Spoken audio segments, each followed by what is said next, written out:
이강인이 축구 인생 최초로 챔피언스리그 16강을 경험할 수 있게 되었습니다. 좀 어렵나요? 파리 생제르맹이 16강 진출을 확정 지었다는 것입니다. 그것도 12년 연속 16강 진출입니다. 겨우 체면 치레를 하게 되었는데 사실 이게 자력으로 진출한 것은 아니었습니다. 엔리케 감독이 경기 전 인터뷰에서 조 1위로 올라가겠다고 다짐했지만 그 일은 일어나지 않았습니다. 그런데 정말 이 경기를 이강인 편에서 응원했던 분이라면 진짜 심장 쫄깃한 정말 재미있는 경기였거든요. 그 소식 여러분에게 전해드리도록 하겠습니다. 2023-2024 챔피언스리그 F조의 마지막 조별리그 경기, 도르트문트 대 파리 생제르맹, 뉴캐슬 대 AC밀란 경기가 열렸습니다. 죽음의 조였던 만큼 매우 얽히고 설키면서 16강 진출팀이 정해지지 않은 상태였습니다. 그리고 조 1위도 정해지지 않았고 유로파리그 진출팀도 정해지지 않았습니다. 엔리케 감독은 이 경기에 사활을 걸듯 닥치고 공격이라는 마음으로 선수들을 출격시켰습니다. 돈나루마 골키퍼, 에르난데스, 슈크리니아르, 마르퀴뉴스, 하키미, 비티냐, 자이르메리, 이강인, 바르콜라, 은바페, 콜로무아니가 선발 출전했습니다.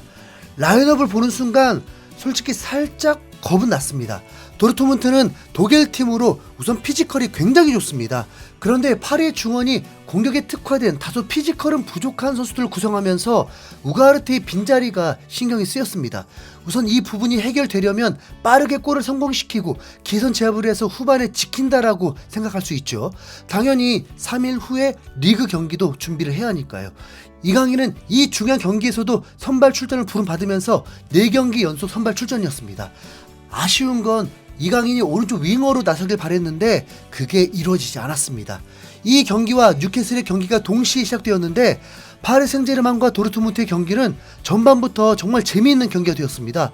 전반 11분에 비티냐의 중거리 슛이 예리했지만 선방에 막혔고 바로 2분 뒤에 도르트문트도 파리 수비를 붕괴시키면서 실점 당하기 직전이었는데 아슬아슬하게 골대를 비껴갔습니다. 도르트문트 정말 땡큐였던 상황이죠. 페널티킥보다 더 쉬운 찬스였다 보니까 그리고 전반 15분 파리의 공격에 콜로무아니가 상대 수비수들을 교란시키다가 어느새 이강인이 문전으로 침투를 했는데 타이밍 절묘하게 이강인 앞으로 볼이 왔고 닿기만 하면 골이 안 될 수도 있더라고요. 너무 안타까운 실수였습니다. 오른발에 걸리면서 너무 꺾어버렸어요. 이건 쉴드가 불가한 상황입니다. 순간 판단을 오른쪽 방향으로 슈팅을 했다면 달랐을 텐데 하필 왼쪽으로 넣으려다가 아마도 다른 동료였다면 솔직히 비난을 퍼부었을 텐데 이번에 놓친 건 정말 이강인에게 오랫동안 잊지 못하게 될 수도 있을 것 같습니다. 이강인은 이미 100km로 날아오는 공도 편안하게 트래핑했던 능력을 보여줬다 보니까 왜 하필 이런 중요한 순간에 놓친 건지 긍정적으로 풀어보면 전반 15분에 좋은 득점 찬스들이 나온 만큼 남은 긴 시간 동안 파리가 앞서 나갈 수 있는 기회가 올 거라 기대했습니다. 우선 박진감은 제대로였고 파리 생제르맹 경기도 재밌을 수 있구나를 충분히 느낄 수 있었습니다. 그런데 1분 뒤에 이강인의 실수가 살짝은 가려질 더 충격적인 상황이 일어나 버립니다. 풀백의 롱패스 한 방에 도르트문트 라인이 뚫리면서 은바페에게 배달이 되었고 은바페가 골키퍼까지 속이면서 와 골이다 하는 순간 그게 수비수의 슬라이딩에 막히면서 득점이 실패가 되는 겁니다. 충격 그 자체였습니다. 느린 화면으로 보니까 은바페의 슈팅이 우선 강하지 않았고 슬라이딩한 수비수가 엄청난 집중력으로 가위질을 해버리면서 슈퍼 세이브를 해버린 것입니다. 순간 8만 관중 탄성이 쏟아졌습니다. 보세요.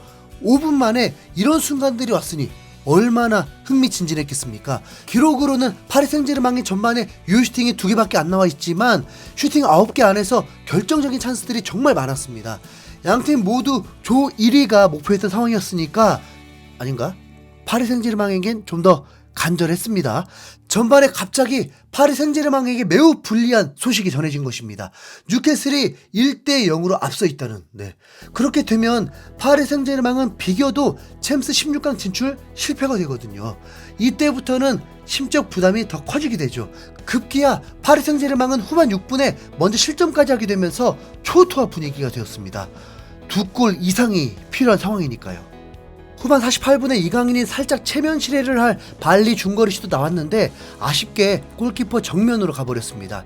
파리에겐 너무 불리했습니다. 뉴캐슬은 홈 팬들의 응원까지 받으면서 골을 넣고 앞서 나갔고 AC 밀란은 기본적으로 골을 많이 넣지 못합니다. 거기다 도르트문트는 현재까지 홈에서 16경기 1패밖에 하지 않은 팀이었기 때문에 불리하죠. 네. 더 신경 쓰이는 건 이강인이 폼이 그리 좋지 못했고 그건 계속된 선발 출전과 타이트한 경기 일정으로 체력적 한계가 빨리 올 수 있다는 것입니다. 파리는 마땅한 공격 자원도 없는 상황이었으니까요. 다행히 실점 후 5분 만에 득점이 터집니다. 그 주인공은 고등학교 2학년 자이르 에메리입니다. 이 선수는 중원에서도 매우 여유롭게 플레이를 하면서 와 했었는데 중요한 순간에 챔스 데뷔골을 폭발시켰습니다. 이강인의 기점부터 음바페가 질주해서 기회를 만들고 세컨볼 상황에서 에메리가 뛰어들어와서 컨트롤하고 곧바로 상대 수비수 가랑이 사이로 슈팅을 하면서 골이 되었습니다. 원점이 된 상황에서 다시 승리만 하면 조 1위가 될 수 있는 상황. 네. 그런데 이대로 끝나면 어떻게 될까요? 파리는 그대로 탈락입니다. 승점은 동률인데 승자승 원칙에서 파리는 당시 뉴캐슬 원정에서 4실점 초토화를 당했었거든요. 자, 그런데 이런 치열한 상황에서 예상치 못한 복병이 등장해버립니다. 파리 생제르맹이 동점을 만든 후 약 5분쯤 후에 AC 밀란이 동점골을 넣었다는 소식이었습니다. 경기는 아직도 30분이 남았기 때문에 두 팀이 동시에 경기하면서 수리 싸움을 하니까 정말 혼돈 그 자체였습니다.